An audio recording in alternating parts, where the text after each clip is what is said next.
Okay, so here's the deal. This is my mama Pothos, my marble queen. She was, in her heyday, amazing. Then I made the mistake of taking her for a rinse off, and I put her out on our porch and thought she didn't have a lot of sun. Yeah, turns out there was a lot of sun, so there's a lot of damage. So we are going to attempt to bring her back to glory. And that includes a lot of trimming. So come along with me on this journey, I guess. I'm trying not to be upset because I know she's still okay, but she's gonna lose a lot in this haircut. But the great thing about this is that we will make a lot of new little babies to keep her legacy. So she has these really long vines that I was obsessed with, and as you can see, they are not flourishing. So what we're gonna do is cut them all back and use them for propagation. Right here, these are these little nodes that the roots will come out of once we water propagate them. So we're gonna cut in between the node and the other node. So we're gonna continually cut. I'm gonna hopefully save as much as I can per propagation, but you can do like every 2 leaves, cut it off. Sometimes it's every 1. But yeah, as you can see, there's a lot of sun damage on her, and I feel so bad. I'm trying not to cry. So that's what we're gonna do. So I'll show you. You need a clean pair of shears or scissors. I'm gonna be working with this, but I'm gonna try to take it. Oh, it feels so fragile. I'm gonna take it here. Ugh. And then I'm gonna take it here. Oh my goodness. And so this is where you're going to insert it into a vessel of water, making sure the node hits the water. Sometimes you might have to pull off a leaf in order to get the node to go in there and not, have the leaf be soggy. So we're just gonna play it by ear.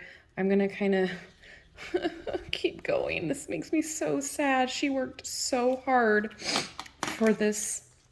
And I'm cutting at a slant too, just to encourage new growth. Okay, that is one that we're not going to do. That was very, very sunburned. This is killing me. This is definitely hurting my pride here. But we're just gonna get through it together. You are my moral support. And then you want to keep them, when you put them in the water vessel, you want to keep the way that they were cut all along the line, the vine, if that makes sense, one direction, and then put them all in that water the same way. Okay, this one's a no. This is so sad. I feel so bad. We're going to cut that way. So yeah, I'm gonna continue doing this for a few of her vines. It's like she had like 8 feet vines, and I'm so upset. So yeah, as you can see, she's a hot mess. So we're gonna get through this together, okay? Okay. I'm so sorry, Mama. Oh my God. All right, I'm gonna have at it, keep going, and then I'll update you where I'm at next. See all of these sunburnt and dead leaves. If the vine still looks decent, I'm gonna just trim those leaves off. I'm not gonna cut back the whole vine. And so far I was able to save quite a lot of the vine that I was not thinking I was going to be able to do. So this is all trash, and this is what I'm hoping to propagate so far. So we're gonna keep going. That's where I'm at. All of these brown dead leaves are going to go away because the root system's still there. It's just the whole sunburnt situation. She just got too hot up there rightfully so. It was hot, still is hot. So, all right, that's where I'm at. Okay, so next what I'm gonna do is I'm gonna take these bobby pins and I'm going to just start encouraging the vines to start making new root systems in the soil. So I'm gonna wrap them around, and what they're going to do is eventually they will grow new roots from their nodes, and eventually new leaves will come out of them too. So do you see all of these little stumps that I have?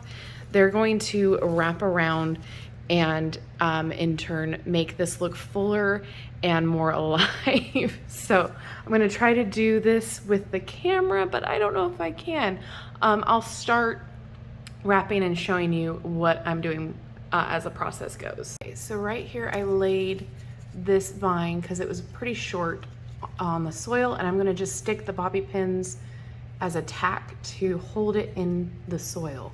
And then I'm going to do that a couple times along the vine just so that I know it's secure, and I'm going to continually do that around. So let me grab the bobby pin. I'm going to split it and just stick it in. It doesn't have to be perfect, but it just tacks that vine in, and then the nodes can start forming their own little root system. And my soil is damp already because I tried to water it.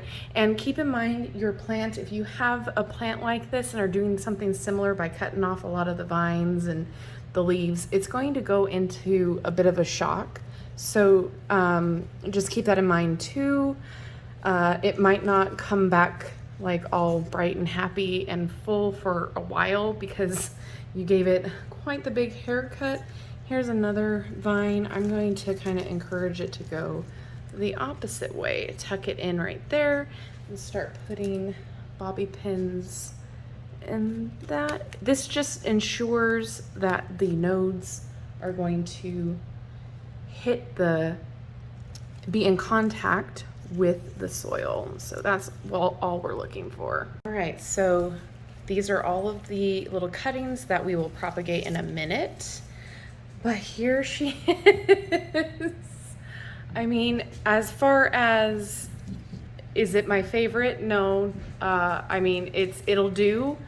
And it'll start growing new leaves. There's already a new one coming up over there. But the poor vines, at least I was able to save some. The very thick vines are sadly no longer with us, but this is still one of the original thick vines that I just had to keep. So on to the propagation. You will need some water vessels with some water, and that's it. You can use any vessel that you want. I'm choosing to use a tall crystal vase just because I have a lot of cuttings and their roots grow really fast and really long. So this will save me a lot of space. And you're just going to find that little node and plop it in. And you can make it so that they all support each other too, like, or you can get a, the floral netting to put on there if you want to keep them separate. But for me, I'm just doing this right now. All I'm doing is hoping that they root and that I can save a lot of it, because this was such a happy mama plant. But I guess it'll be okay. So whatever extras I have that won't fit in the vase, because I don't want to crowd it too terribly much, I'll probably find another vessel for. But my whole point is I don't want to have a million single bottles with just one cutting in it. I want to make use of my space and what I have available to me. So that is why I am choosing to use this tall, wide mouth vase. But like I said, you can use whatever you want. So anyway, I'm going to continue on with this. Thank you so much for being my emotional support today and hanging with me while I try to cure my Mama Pothos. So send her good luck, send her good energy, and I'll keep you guys updated once she heals a little bit more. Thanks again. Don't forget to like, subscribe, and hit that notification bell on your way out of this video. That way you will never miss an upload from me. Thank you so much, guys. I'll see you in my next one.